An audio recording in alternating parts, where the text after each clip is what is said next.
Myself જાગૃતિ બ્રહ્મભટ્ટ, અમદાવાદ નરોડા અમૃતાલય સેન્ટરમાં જે રિઝલ્ટો મળી રહ્યા છે એવું જ રિઝલ્ટ લઈને આવ્યા છે મીનાબેન.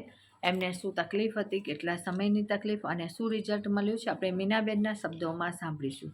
મીનાબેન, આપ ક્યાંથી આવો છો અને તમને શું તકલીફ હતી? શ્વાસની. કેટલા સમયથી? ઘણા ટાઈમથી. એટલે કેટલા વર્ષોથી હતી એમ? સિઝન બદલાઈને મને તકલીફ થાય. હવે આ જે તમને તકલીફ હતી એની સારવાર તમે બીજે કરાવેલી? આ ડૉક્ટરની દવાઓ લીધેલી અને દાખલી થયેલી. બરાબર. અને અમારી દવા લીધા પછી અત્યારે કેવું છે માસી? સરસ. અને પંપ લેવો પડે છે હવે? ના, પંપ છૂટી ગયો. અત્યારે અમારી દવા લીધે આપને કેટલો સમય થયો? 15 દિવસ. 15 દિવસમાં તમને સારું છે. તમારી સાથે કોણ આવ્યું છે? અમારી બહુ હતી.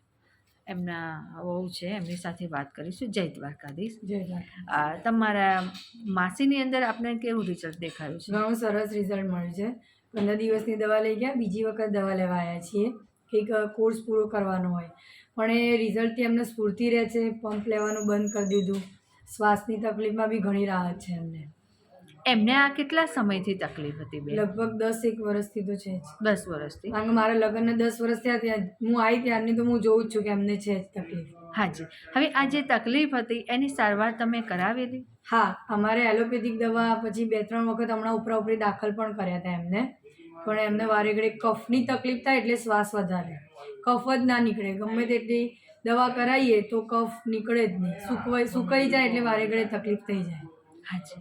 પણ આ દવાથી એમને શું, રોજ સવારે પેલી જે દવા પીવે છે ને એમાં કફ બહુ નીકળે છે સવારે જ. તો એમને જે કફ નીકળ્યો એટલે એમ કે ભાર જે રહેતો એ ઓછો થઈ ગયો અને જે કફ નીકળ્યો એના લીધે શ્વાસની તકલીફ ઓછી થાય છે. હાજી. હવે આ એમને જે શ્વાસની તકલીફ હતી એના કારણે બેનને શું તકલીફ પડતી માસીને? ચાલવામાં તો ચાલે ને તો હાફ ચડી જાય, પછી 2 કામ કરે ને થાકી જાય. કામ તો થાય નહીં, પછી ક્યાંય બહાર જઈને આવે ને તો તરત કફ ભરાઈ જાય ને અમે એડમિટ થવું પડે એવી હાલત થઈ જાય. 15 દિવસ સુધી શરદી ઉધરસ એટલો રહે, તાવ આવી જાય, બહુ તકલીફ રહેતી હતી. રોજનું કેટલી વાર પંપ લેતા? રોજે 2 વાર તો લેતા હતા અને અસ્થાલીન લેતા હતા. અસ્થાલીન 4 કરીને આવે છે પણ એમાં ધ્રુજારી રહેતી હતી ને તો અડધી દવા લે છે. અસ્થાલીન શ્વાસની આવે છે. અને રોજની કેટલી મેડિસિન લેતા? રોજની મેડિસિન એટલે આમ કે જ્યારે બી એમને તકલીફ થાય ને એટલે પંપ લે અને જે ડૉક્ટર દવા ઉતારી આપી હોય એ દવાઓ લે. પણ આમ કે દવા લે ત્યાં સુધી પછી ઊંઘ બહુ આવે એલોપેથિક દવામાં.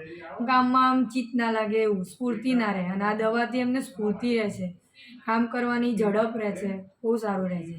અને એમને તમે લઈને આવે? હા, હું લઈને. તમને શું રિઝલ્ટ મળ્યું છે? મને તો સરસ રિઝલ્ટ મળ્યું. મને એવી રીતે મારા જે ગાયનેક પ્રોબ્લેમ હતો તો પહેલાં બેબી હતી પછી મારે રહેતું નહોતું, પણ મિસ થઈ જાય. તો આમની દવાથી મને એ જ મહિને મને રિઝલ્ટ મળ્યું હતું. મને રહી ગયું હતું ને અત્યારે મારા 8 મહિનાની બેબી છે. અહીંની દવાથી પ્રેગ્નન્સી આપને રહી એની છે. દવાથી. અને આગળનું બાળક કેટલા વર્ષનું છે? 8 વર્ષ. 8 વર્ષનું. 8 વર્ષ પછી તમારે પ્રેગ્નન્સી રહેતી જ નહીં, રહે તો પણ મિસ થઈ થઈ જાય. જાય. અમારી દવાથી અત્યારે બેબી છે એ પણ 8 મંથની છે. હા, સરસ, હેલ્ધી છે. હેલ્ધી છે. સરસ. અમૃતાલય વિશે તમે લોકોને શું સંદેશ આપશો? અમૃતાલય મતલબ બહુ બેસ્ટ છે આયુર્વેદિક કેર. તમારે અહીંયા વિઝિટ કરવી જોઈએ. અહીંની દવાનું તમને રિઝલ્ટ 100% મળશે. બહુ સરસ રિઝલ્ટ મળે છે. મને બી મળ્યું છે અને મારા સાસુને મળ્યું છે, મારી મમ્મી મારી બહેનને પણ મળેલું છે રિઝલ્ટ.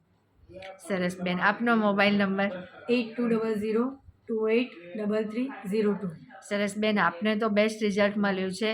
એક બાળક બી છે 8 મંથનું અને સાથે તમારા સાસુ, એમને પણ જે શ્વાસની તકલીફ હતી એમાં પણ એમને બેસ્ટ રિઝલ્ટ મળ્યું છે. હજુ તમારી સંપૂર્ણ તકલીફ દૂર થાય એવી અમારી અમૃતાલયની દવાના પ્રયત્ન ચાલુ રહેશે. આપ બંનેને બેસ્ટ રિઝલ્ટ મળ્યું. ખૂબ ખૂબ અભિનંદન. જય દ્વારકાધીશ. જય